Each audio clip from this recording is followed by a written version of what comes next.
안녕하세요. 맥킨의 지혜투자클럽입니다. 1.4kg당 1억 받는 원료약품을 생산하는 이연제약 추가 상승 가능할까요? 같이 한번 살펴보도록 하겠습니다. 키움증권 기준으로 회사은행부터 보도록 하겠습니다. 작년에 1년간 벌어들였던 단기순이익과 현재 주가를 비교하는 트레일링 PR 같은 경우는 243.16 1년 뒤에 예상되는 단기순이익과 이제 주가를 비교한 포워드 12M PR 같은 경우는 수치가 없죠. 제약사 치고는 지금 퍼의 변동성이 굉장히 크다 이렇게 보셔야 될 것 같고요. 배당 수익률은 0.38% 예상이 됩니다. 외국인 보유비중 그렇게 많지가 않죠. 1.70%. 그리고 주주연항은 전형적으로 이제 유용한 현재 대표는 이제 2세 경영인이죠. 자, 이분 외 4인이 59.17% 가지고 있으니까 주주연항에서는 특별히 문제가 없고 그러다 보니까 이연제약이 평상시에는 거래량이 그렇게 많은 회사가 아닌데 최근에 이제 이슈가 있어가지고 거래량이 많은 편이죠. 운영사별 운영현황, 보유현황은 올해 3월달 기준으로 미래에셋자산 운영이 좀 가지고 있습니다. 이 회사는 64년도에 설립되어서요. 전문의약품하고 원료약품, 특히 원료약품의 진입장벽이 높은 이제 고부가가치 원료약품 생산을 통해서 지속적인 성장을 꾀하고 있는 이쪽이 좀 특화된 회사다 이렇게 보셔야 되겠죠. 장부를 통해서 한번 살펴보면 포괄손익계산서에 보시게 되면 올해 1분기에는 지금 매출 성장률이 한 3.9% 소폭 성장했고 영업이익 같은 경우에는 작년도에는 분기 대비해서는 흑자 전환을 이루었습니다. 그리고 재무상태표에 보시게 되면 유동금융자산이 한 300억대 정도 있고 현금성 자산이 한 88억이니까 이거 합하면 거의 한 400억대 초반 정도 되지요. 근데 이제 매출 채권 관련되는 부분이 400대 정도 있다.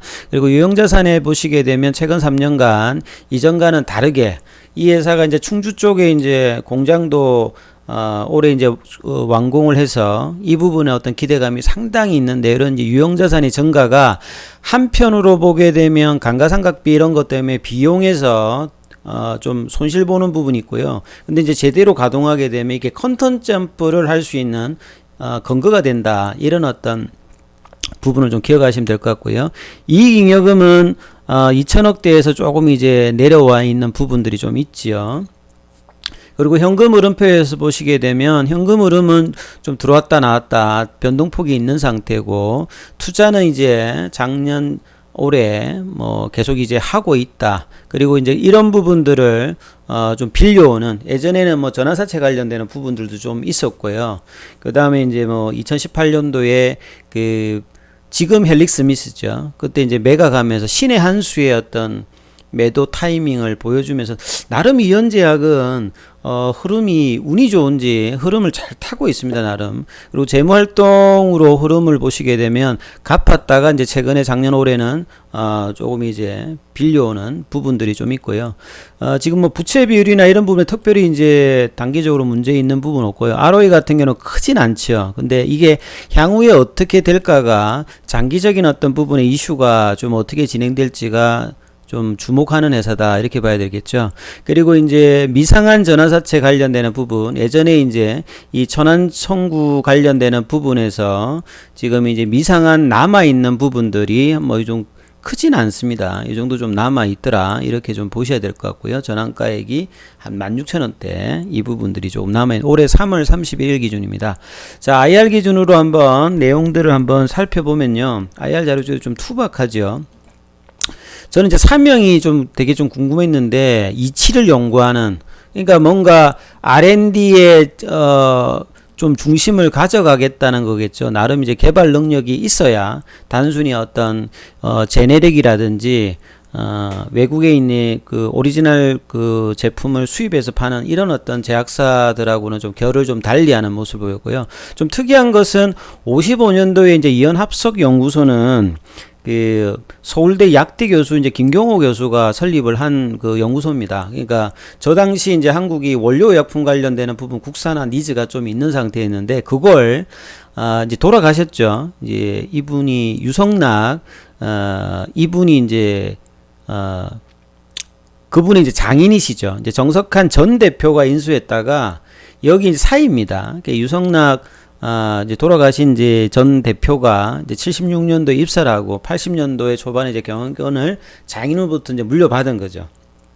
그러다가 이분이 44년생이시니까 그렇게 나이가 많이 안 든 상태에서 2014년도에 이제 지병으로 별세를 하시고, 그래서 장남인 유영한 지금 현재 대표가 이어받았다라고 봐야 되겠죠.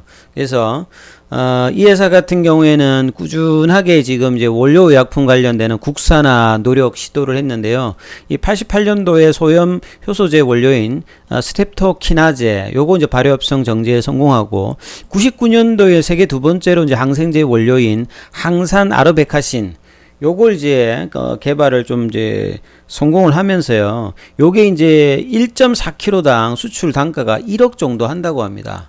그러니까 어마어마한 어떤 이제 고가의 어떤 제품인데요. 그래서 이제 수포 항생제 개념이라고 봐야 됩니다. 그래서 이런 부분들을 이어서 이제 해외 수출이라든지 이런 부분들이 진행되고 있고, 이 회사의 이제 비즈니스 모델에서 제약사들 같은 경우는 어떤 이제 사업 구조를 갖추고 있는가 중요한데요. 이 회사의 어떤 주로 매출의 한 절반 정도 차지하는 부분은 여전히 이제 제네릭이죠.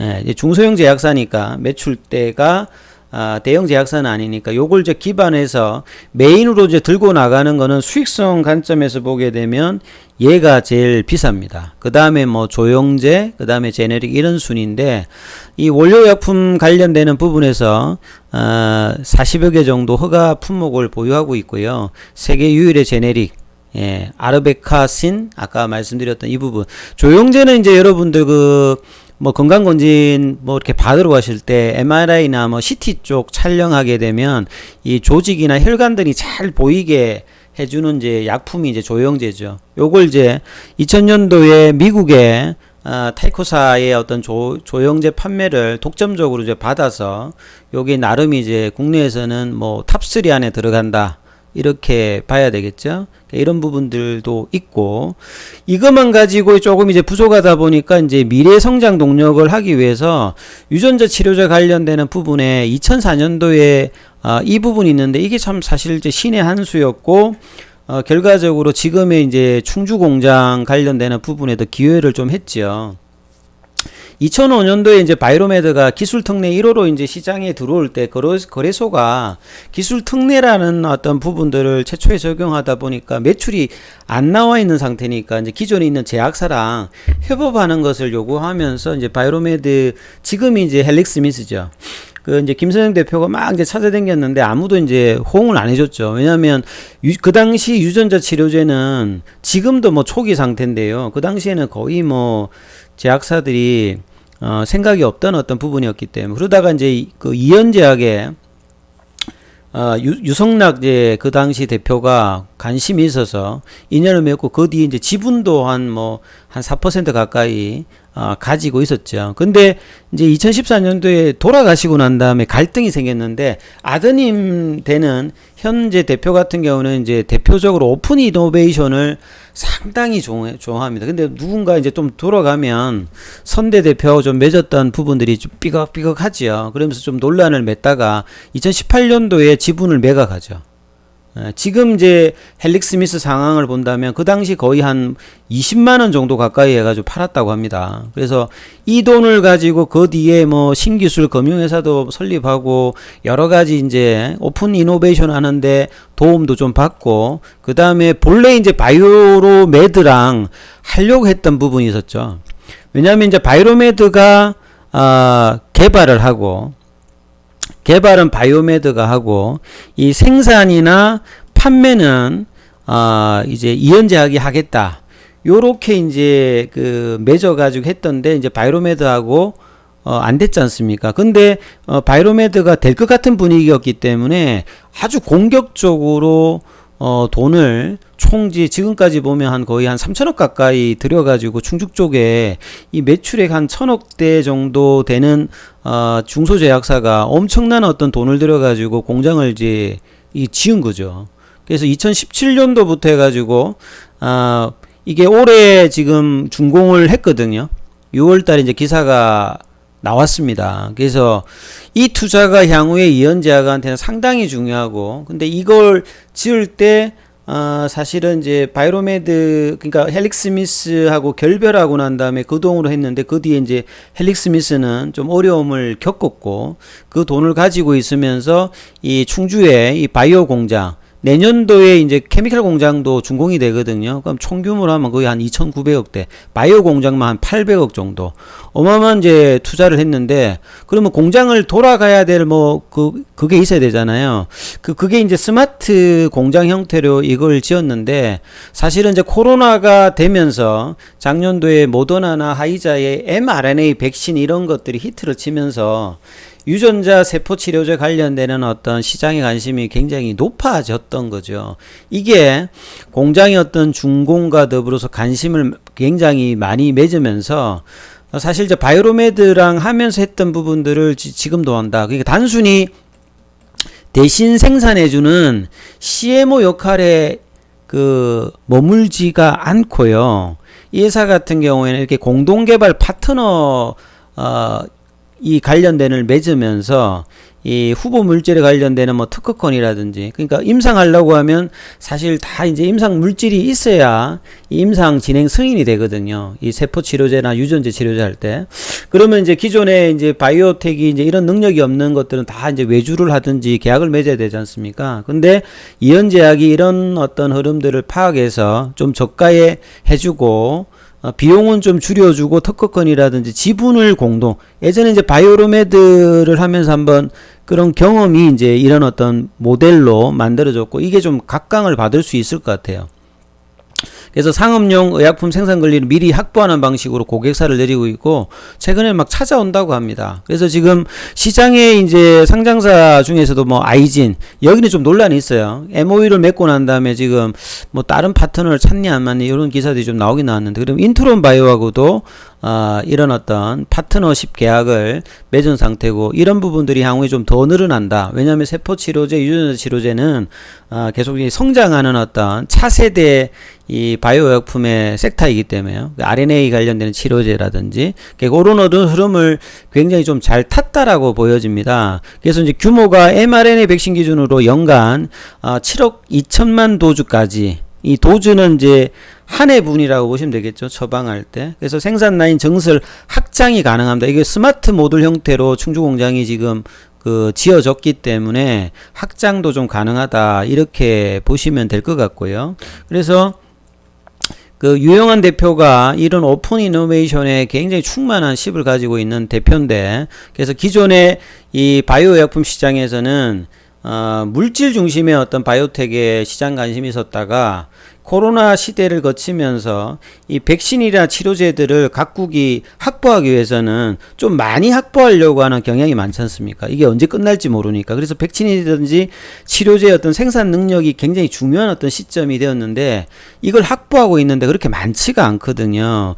특히나 항체의약품 말고 이런 이제 세포치료제, 유전자 치료제 관련되는 CMO 시설을 가지고 있는 부분들은 향후에 굉장히 좀 중요하다. 그래서 이런 상황에서 이제 이현제약이 이 생산 시설로 주목을 받고, 요게 향후에도 당분간에 중요하다. 그래서 이걸로 컨텐츠를 할 수 있느냐, 만약에 이제 이 상황이 좀 바뀌느냐, 이게 이제 계속 이제 향후에 좀 지켜보셔야 될 것 같습니다. 근데 주가는 선제적으로 이런 부분들을 일정 부분 반영을 많이 한 상태죠. 그리고 내년도에 3월 달에 케미칼 공장까지도 지금 설립이 되니까 이제 실적이나 이런 부분들이 어떻게에 따라서 향후에 이현제약의 어떤 부분들도 상위 제약사로 도둠을 할 수 있느냐, 이런 부분이 굉장히 중요하겠죠. 차트를 통해서 좀 봐드리면요, 외국인제 비중이 그렇게 많지가 않겠습니다. 오늘 같은 경우에는 셀트리온의 mRNA 관련되는 플랫폼 관련되는 부분, 이것도 이제 사실 또 충주 쪽에 있다 보니까 셀트리온 관련되는 부분이 또 이게 충청도 쪽에 셀트리온 제약이 있잖아요. 그죠? 공장이. 그러다 보니까 거기 연관성도 있고, mRNA 관련되는 보게 되면 기반 가지고 있는 이런 이슈로 오늘 또 장중에 6만원 넘어가는 흐름이 나왔는데요. 그러니까 외국인 보유 비중은 크진 않고, 기관들도 크게 이렇게 관심을 가지고 있는 건 아니고, 개인들은 관심을 가지고 있죠. 그래서 중기 가격을 보시게 되면 작년도에 코로나 때 한 5만원 정도요, 5천원 정도 부근에서 거의 한 10배 이상이 지금 올라왔죠. 그래서 이전에 어떤 고가 흐름이 한 4만원대 정도였기 때문에, 자, 이런 부분들을 그냥 기술적으로 보면 한 8만원대니까 일단 단기로는 이제 흐름상으로는 목표가 부근에 터치를 한번 한 상태입니다. 그래서 추가 상승이 가능하느냐 여부를 기술적으로 좀 따질 때는 회사로 본다고 하면 충분히 이제 장기적으로 보면 변할 수 있는 어떤 팩터들은 분명히 있다. 근데 이제 주가가 이제 그런 부분들을 어느 정도 이제 반영한 부분들도 있다. 그래서 추가적인 상승을 하기 위해서는 지켜야 될 선이 있는데 그 가격선이 한 5만원대 중반, 한 56,000원 뭐 이런 라인들이거든요. 자, 이 가격을 조금 이제 5만원대 초반까지 내려왔다가 다시 좀 올라왔기 때문에 요게 유지가 되면 추가 상승을 좀 가능할 수 있는 부분이라고 보시면 될 거예요. 그 다음에 이제 중기 라인에서 그 다음 라인이 한 4만원대 초반입니다. 이 가격이 있고요. 그 다음에 이제 밑라인이 이제 2만원대 라인이 있거든요.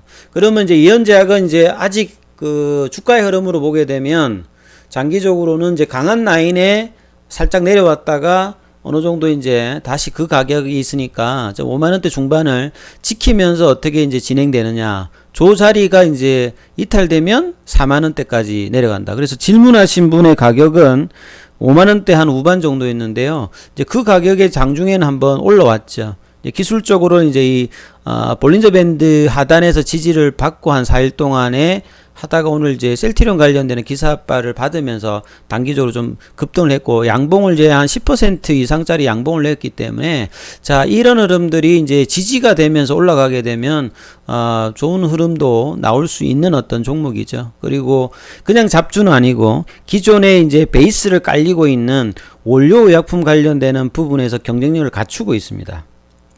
근데 거기만 끝난 게 아니라 인프라를 구축해서 지금 시장에서 가장 주목되는 어떤 시장이죠. 세포치료제, 유전자 치료제 관련되는 인프라 시설을 통해서 뭔가를 하려고 한다. 셀트리온하고 이제 과거에 이제 셀트리온 시험을 초기에 했을 때하고 분위기는 조금 이제 다릅니다만 뭐 그런 어떤 비슷한 어떤 사례들의 어떤 상향이 이현제약의 어떤 상황에도 좀 케이스에 들어가 있다 이렇게 보셔야 될 것 같고요. 최대 주주의 어떤 그 지분 관련되는 부분이 이제 상속세 관련되는 부분에서 좀 매도한 부분들이 10만 주씩 매도했던 부분들이 있습니다만 그 뒤에는 이제 매도가 없었기 때문에 향후에도 이제 좀 이현제약은 관심 종목에 넣어놓고 계속 한번 체크를 해보실 만한 어떤 회사다. 그리고 이후에 어떤 변화가 어떻게 되는지 한번 관심을 가져보시라 이렇게 말씀을 드리겠습니다. 여기까지 하겠습니다. 좋은 어떤 성과 나오시길 기원드립니다.